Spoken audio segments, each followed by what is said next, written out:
Hi, my name is Jesse J. Perez, and I'm playing Iago in the production of Othello up at Shakespeare on the Sound. Um, I was asked to do an interview here to talk a little bit about my process and about Shakespeare. I took off my cap to be a little more respectful to the camera. at any at any rate, yeah, I remember Joanna coming up to me when she had gotten the artistic directorship up at Shakespeare on the Sound, and she asked me if I wanted to do Shakespeare for the rest of my life, is what she said. Actually, with her, I don't know if we'll be up in Rowayton and Greenwich for the rest of our lives, but it sounded very intriguing. I love Shakespeare. I went to a classically training program. I went to Juilliard, and it was interesting because before I had gone there, I had just read All's Well That Ends Well. That was the first Shakespeare play I read, and then they made me read Romeo and Juliet for high school. Um, but I was scared of it. I was very frightened of the language and the poetry and how you would go about making those sentences sound like actually people speaking and trying to do something to one another. But I attacked it when I went to Juilliard for 4 years, and they slowly broke it open for me. I remember we had a Juilliard class our third year, and it was a difficult thing to sort of get comfortable with, but it was a tough class. It was run by the head of the voice department, the voice and speech department, and the artistic director of Juilliard, Michael Kahn at the time, who runs the Shakespeare Theater up in D.C.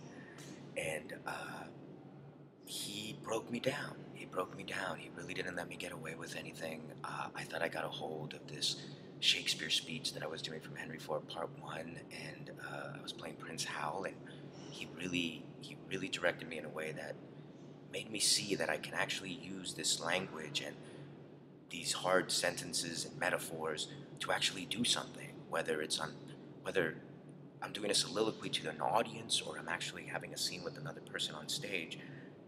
uh, the language, they're like daggers, and Shakespeare writes this beautiful attack on people or seduction or what have you. And it's just really great once you jump on that wavelength. Playing Iago in Othello is the hardest thing I've ever attempted. Um, Aside from the size of it, it's hard to get into this man's mind. Very twisted. He's very improvisational. I find it really interesting that um, if you look back on Shakespeare's productions in the Globe in England, um, there really is no great tragedian that played Iago, or there is no record of it. What they think is that his top clown played Iago, which is an interesting thing to me because the freedom that the clowns have in Shakespeare's body of work is very malleable. As a matter of fact, he even scolds the clowns in Hamlet in his advice to the players. He tells them to do exactly what's written on the page and not to leave the page, which is what clowns usually did. It comes from commedia dell'arte. It's called, a riffing technique, improv, and what have you. So I find it really interesting that it was a clown that played Iago and not some great dramatic actor. I'm also really interested in this thing where Shakespeare's obviously English, I'm obviously American, and to do Shakespeare in an American way, um, uh, I find it fascinating. I mean, we're all obviously not all going to speak with British accents when we're doing Shakespeare. I hope not.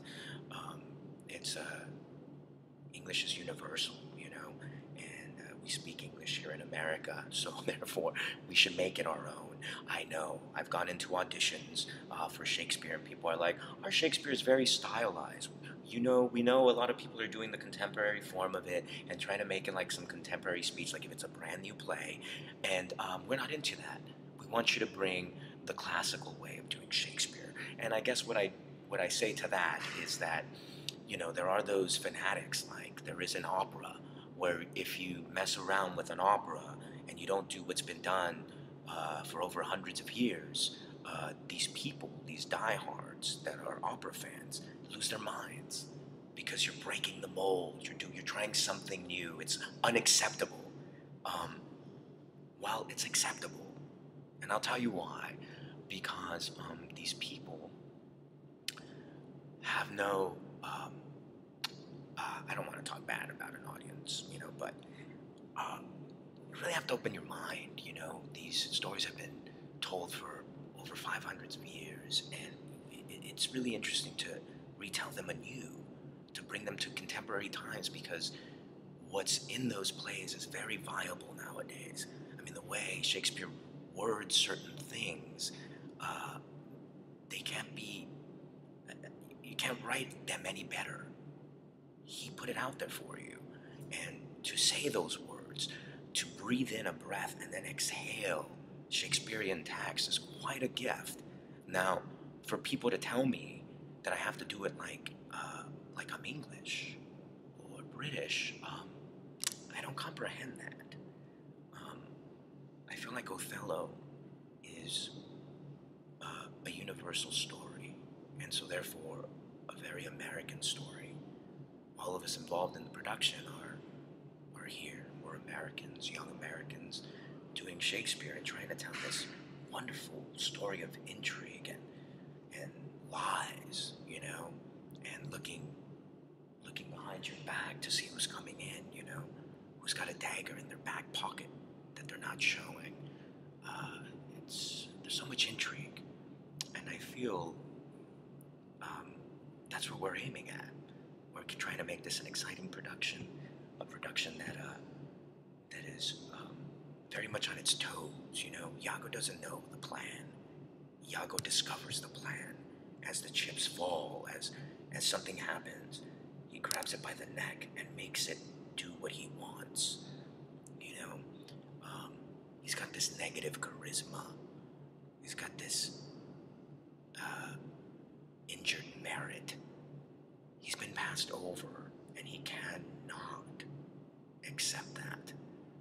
And so he will find the Moor and make him pay for what he's done.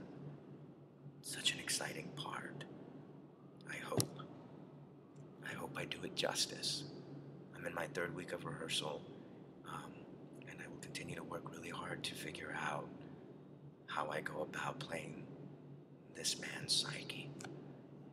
Thank you. I'll check in soon.